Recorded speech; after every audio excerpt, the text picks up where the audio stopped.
Hello, lovely beings, and welcome to another Galactic Mayan astrology report. This is a report for Monday, the 7th of October, 2024, for the energy that we're going to be moving through for 13 days with one of the amazing archetypes of the Galactic Mayan calendar. The last 13-day process that we had was Blue Storm, and the Blue Storm energy is really significant for us because it is also the archetype that's governing the year or the galactic year of Blue Storm that we're in. So from now, well, from last July to July next year, we are, let me check the year. I always, like, whenever I'm in Gregland, I'm like, I have no idea what year it is. I keep writing 2014 when I have to do like signatures for stuff. Slightly out of the frame there. But it's funny because that was when the Galactic Mind calendar came into my life. So it's like that was the last anchor of Gregorian time that I had. Oh. So, whatever happened in the past 13 days was probably hella significant. And then we move into the yellow human, and that significance is really revealed in the yellow human energy. So, yellow human as an archetype is a 13-day process that we're going to be starting on Monday. And the yellow human is a yellow sign, so it's about the flowering and the blossoming and the opening. And the yellow human itself is really about what the hell does it fucking mean to be a human, right? And there are so many, this world is an attempt to define what it is to be a human, and I think there's so many limiting ideas about what a human is. And within that limitation, that leads to a certain trajectory of life. But there's also a different trajectory, which is about the potential of what it is to be a human. So within the archetype of the yellow human, we really get to experience those two polarities, I guess, because they exist within all of us, don't they? So we've had all of these experiences and ideas fed into us about, the belief system. And I think that's essentially, for me, what defines a human being is that we have the potential for unlimited consciousness, awareness, manifestation, alignment, to utilize consciousness in terms of like molding reality to what we choose to create, or we operate totally unconsciously and we're still molding reality, but we're just not aware that we are. And yeah, so for me, like human, to be a human is to have that opportunity, and all live within the limitations. And when we look at, what is a human being, we can often just be thinking about, the human race itself or the singular human that we are. But when we look at what is a human in context to the rest of reality, I think that's where things get interesting. And I feel like that is also where we are being guided toward. I think that's what the conscious evolution journey guides us toward. It's like, okay, as we begin to, because when we're in pain, when we're in limitation, when we're in survival, we've only really got the capacity to look at ourselves, to think about ourselves, to feel into what does that mean in context to me? How is that limiting me? What do all that stuff? It's like me, me, me, me, me, me, me, me.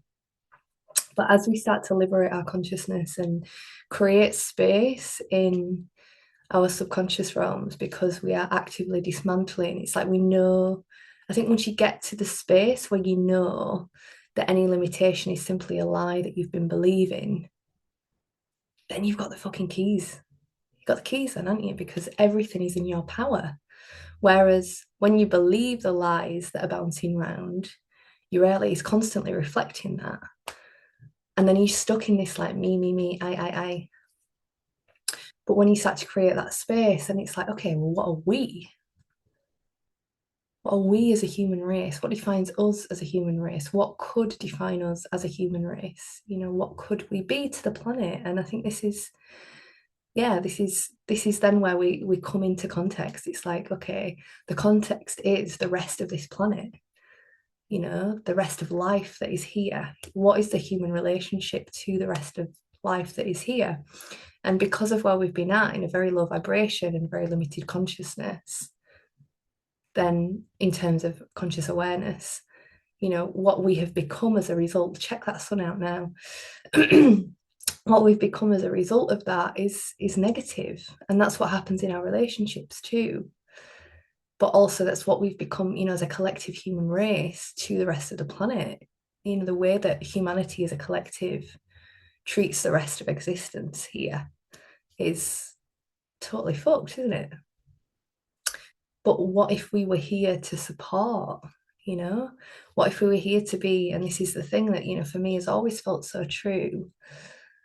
And yeah, like humans have got the potential to be, or the invitation to be, or the mission to be the gatekeepers of this realm, of this world, to care for the land, to care for the plants, to care for the animals, to care for one another, to care for the air, to care for all of it. And the biggest way that we can do that, the biggest mission that we all share is simply vibrational. Simply vibrational. It's like if we are operating in limited ideology, limited belief system, our frequency, our vibration is lower. So what we transmit in this reality is low vibration. So in terms of gifting to the collective, gifting to the collective of humanity, gifting to the collective of all life on earth, what we are gifting is low vibration. But our task, if we choose to take it, is to have the mission, the focus of raising our vibration so that then what we transmit is love, is higher vibration. And when we transmit higher vibration, not only do we attract it, we're also heightening the vibration of the planet. So when you kind of take it onto sort of a technical vibrational level, and this is something that I love hanging out in these notions, like when I'm teaching Reiki and Second, I love being in this space because it's just so true and clear and like reflected in quantum physics. And it's unquestioned now that we live in a vibrational reality. But as a human being, we have this really interesting combination of the receiver and the transmitter. We get to be both, So when we're in meditation or, when we're in those moments of openness, we download, we receive, through our crown or through, depending on your ideology, it can be through different chakras, but we are receiving this energy from the cosmos and also receiving this energy from Gaia, from the earth, with our beautiful, beautiful reality, which means that, whenever we are not in a metal object, we're constantly sucked to order to receive her, to transmit, to receive her transmission. And then from that place, we're also, we're receiving those energies and we're transmitting energy. So if we are all transmitters of energy, what are you transmitting? And this is really, for me, the core essence of the yellow human. What are you transmitting? Because whatever you're transmitting is what you're going to live. And it's not only about what you're going to live, it's what we're going to live together as a collective humanity. And sometimes, this notion of like, how do I change things? How do I shift things? Like it all starts inside. It all starts inside, like nourishing our vibration. And, sometimes like those words can be like, wow, what the hell does that even mean? But really, in order to nourish our vibration, there are practices that we can lean into that support us to feel that joy and love and experience the like, yay. But also, we have to dismantle, that sun's getting really blinding. We have to dismantle all of the things that keep us looping in those lower vibrational experiences. And that's our pain. Because when our pain is held in our subconscious, it's just a dead weight that's constantly transmitting and therefore attracting that heaviness. So it's really on us. We have to consciously dive. We have to choose to dive, to go into it and be like, what is that? Where did it come from? feel and clear the historic pain with whatever shadow work tools we've got.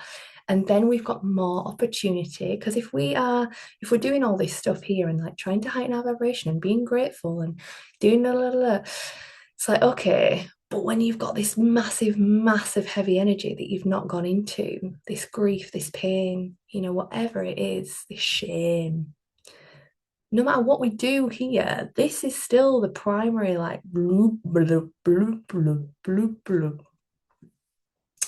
So to be a human is to have the opportunity to make the subconscious conscious. And we are existing in a time where there has been a lot due to trauma of energy that we've not been able to cope with, sent down. I'm revealing all my shit on my bed now. Flipping heck.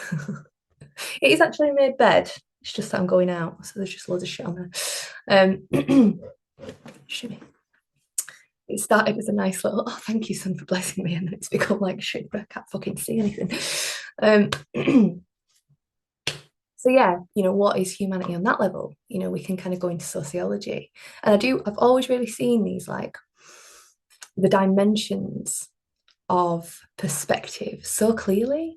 There's like the fear and not even questioning anything. Then there's the like examination of humanity through politics and sociology, and it's like mind looking at the collective, and like analysts, like okay, analysts and analyzing, like okay. And I fucking love that. I've just started my PhD, education and social justice. I'm like, yes, this is totally my space.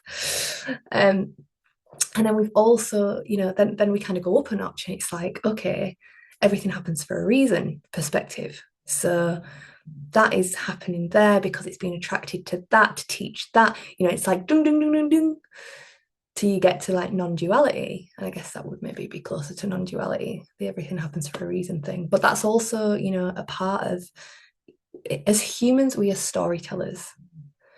We're either consciously, and it's a spell. Our storytelling is a spell that creates reality. And we're either conscious of that or we're not conscious of that. And when we're not conscious of that, we're just in victim. So there is an aspect of what is humanity, victim consciousness. But then there's also a reality of what is humanity, creator consciousness.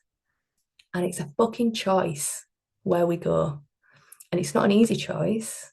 It's a really difficult choice because it comes with full responsibility. You can't blame anybody. And I've said this a lot recently.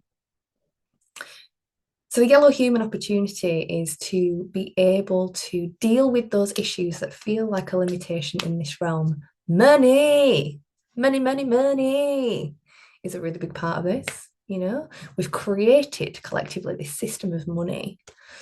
And, the way that we interact with it is so charged and limited and wonky and weird. And we've got to look at that not from a place of the money system spoke to me, so the con and I'm trapped, but from a space of like, why do I struggle to receive? Why do I expect to receive for nothing? And I'm not saying that we have to give to receive, but what I'm saying is, if you want to be self-employed, if you want to do these things, it's like, okay, what are you bringing to the world? Instead of like banking on a lottery ticket, what are you providing for collective reality that then means, yeah, you can receive everything that you want. But when we're not in that offering space, we're not in fulfillment, we're not in gratitude. So how can we possibly be in that bounce back? But equally, if we're giving ourselves away and not valuing what we're giving, again, that's a transmission. So in terms of money, it's an amazing portal. It's an amazing mystery school adventure for us to go on. It's an amazing vehicle for teaching about consciousness. If we allow ourselves to journey it like that, what is this showing me? What is being reflected here? Body things, it's another big part of yellow human. If we're ill, what is my body telling me? What is this communication, this notion? Oh, the way, when science and spirituality split, so did we split from the wisdom of our body. And instead of recognizing the body as this incredibly, insanely wise and conscious vehicle we became victims to that too. It's like my body is just doing this thing. It's just doing this thing. I've caught this thing. It's doing this thing. It's like it's fucking talking to us. It don't use words. It uses sensation in the same way as when we're having sex. What's moving is through sensation. It's the same vehicle. It's the same thing. But we've tuned so far out of really understanding this reality in its simple terms. It's super simple. It's super duper simple. So, yellow human, we're dealing with the things that make us feel limited about being a human being. But our invitation is to be a conscious, cosmic human. You know, all the people that I know that are yellow humans have got that like magic. They've got that magic of, yeah, right, they might journey the challenge of being a human, but then there's also this other aspect of it, which has been so open to being a conduit of love, a conduit of our souls. What is the human? The human is the conduit for the soul. It's a vehicle. It's an identity vehicle to support us to move through this reality, and our souls want to experience. You know, our souls aren't like, yeah, I just want to have a really nice time. Our souls are like, I want to grow some shit. How could I create a situation that forces me to grow? And this is the way that evolution's always worked. It's like, you know, the limitation, the challenge, it's always been a gateway. You sprout another bloody limb. You learn to fucking fly, you know, stuff that's like, whoa, how is that even possible? It's possible because of the limitation forcing it. And all right, it might take a few generations. Who are you within your generation line? You know, who are you? Are you going to leave it to your kids to sort it out? Because if you don't do it, then they will have to, or they won't, and then their kids will have to, and on and on and on. And again, the fucking rate of evolution on the planet is slowed down because of avoidance. So to be a human is to allow ourselves to acknowledge our pain, to utilize our ability to dive in and say, I am ready to feel this and release it and change the stories around it. And then rewrite the code into limitation so that we can be more connected to love. And it's so simple. What it takes for us to be in a positive vibration is so simple. Love, gratitude. So over the next 13 days, your invitation is to feel your limits, recognize that they are lies, come into some kind of practice that supports you to recognize the lies, feel the horrible feelings, release it, and then feel into, okay, who am I? And if you don't know who you are as an identity, who are we? And I'm not saying look at that in the neggy, look at it in the positive. I'm here to be a fucking earth keeper. I am here to look after this planet. I am here to look after my fellow humans, but I'm not going to self abandon because that's a shit code too. I'm going to look after me and I'm going to look after my crew and I'm going to look after the earth. It's what it is to be a human. And then things start getting cosmic. So have a very nice Wavespell, my darlings, and I will see you on the flip side.